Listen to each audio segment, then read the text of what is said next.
आपण मैंने जानिथिबे ओडिया सिनेमा पत्थर कषि बड़ देउल बहुत पुराना सिनेमा मु सेई जगह आसी पहुँची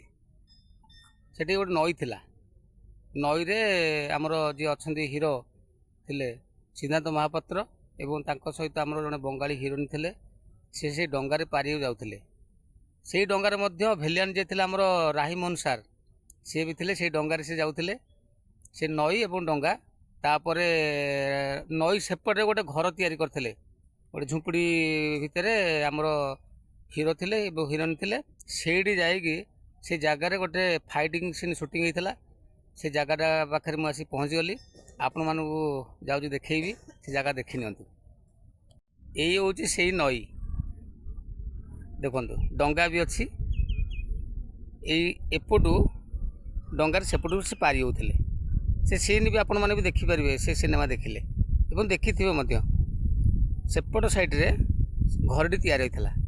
जोटी हीरो हिरोइन थिले एवं सेठी मध्य गोटे फाइटिंग सीन शूटिंग होता ये से डंगा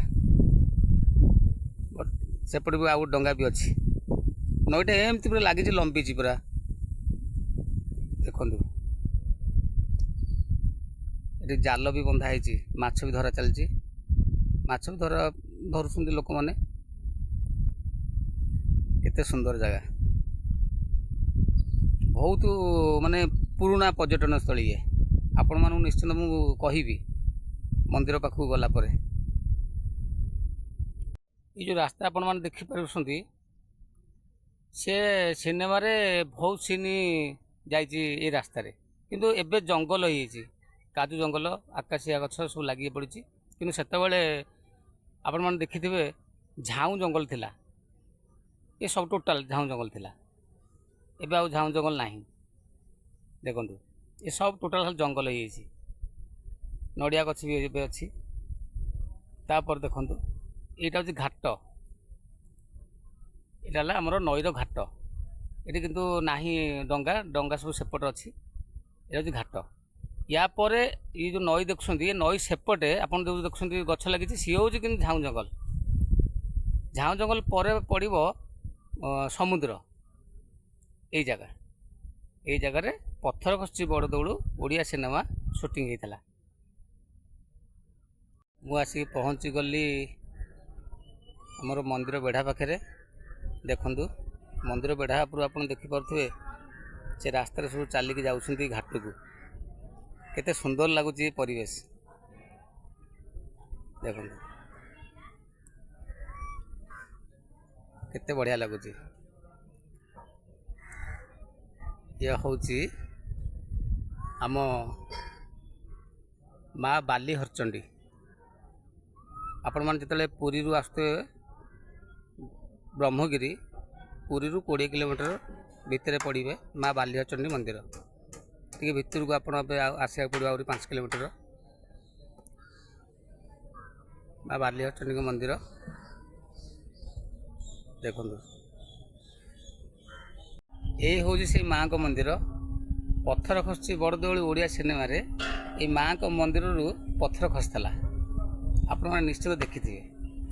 ये हूँ से मंदिर माँ को पाखक प्रत्येक दिन हजार हजार भक्त आसती एवं ता भर गोटे बड़ पर्व अच्छी माँ रज पर्व 4टी दिन रज पर्व एत लक्ष लक्ष भक्त आसती आपण मैंने देखिले बुझीपारे एठी जहाँ मानसिक करती से मानसिक निश्चिंत पूर्ण हुए आपण मैंने निश्चिंत आसतु माँ बालीहरचंडी पीठ को माँ को दर्शन करूँ देखिए केते आनंद लगे आपण मानू ये हूँ माँ को प्रवेश द्वार यहीपटे देखिए आपण मैंने मंदिर को जापर से भी बोर्ड लगी माँ बालीहरचंडी पीठ आप देखुवे ये गोटे मैंने बहुत बढ़िया मार्केट भी अच्छी देखो केते भक्त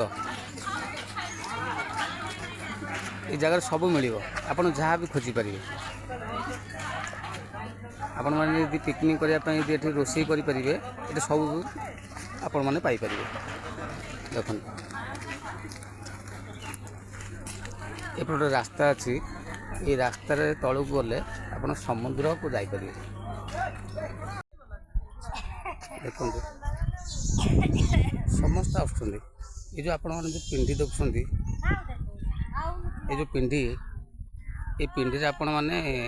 ଭୋଜି ବି କରିପାରିବେ। ମାଆଙ୍କ ପାଖରେ କେବଳ ଆମିଷ ଭୋଗ। ଆଗରେ ବି ଚାଲିଛି, ରୋଷେଇ ଚାଲିଛି,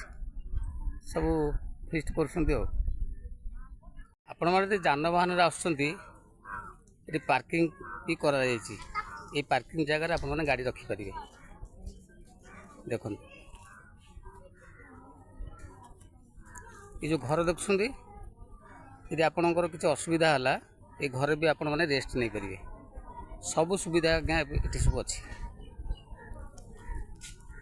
ଆଉ ଗୋଟେ ଆଶ୍ଚର୍ଯ୍ୟର କଥା ହେଲା, ଯଦି ଆପଣ ଏଠି ମାନେ ଭୋଜି କରିବାକୁ ଚାହୁଁଛନ୍ତି, ଯେମିତି ଆମମାନେ ଗୋଟେ ଭୋଜି କରିବାକୁ ଗଲେ ଆମେ ହଣ୍ଡା, ଡେକ୍ଚି, କରେଇ ଏବଂ ସଉଦାପତ୍ର ସବୁ କିଣିକି ଆମେ ଯେଉଁଠିକି ଯାଏ ଆମେ ଭୋଜି କରେ। କିନ୍ତୁ ଏଠି ସେମିତି ନାହିଁ। ଆପଣମାନେ ଖାଲି ଆସିବେ, ପହଞ୍ଚିବେ, ଏଠି ସବୁ କିଛି ମିଳୁଛି। ହଣ୍ଡାଠୁ ଧରିକି ବାଲ୍ଟି ଧରିକି ସବୁ ତ ଆଉ ଯାହା ଆମର ରୋଷେଇରେ ଯାହା ସାମଗ୍ରୀ ଲାଗେ ଏଠି ସବୁ ମିଳୁଛି। ଆପଣ ରୋଷେଇ କରିସାରିବେ, ଖାଇସାରିବେ,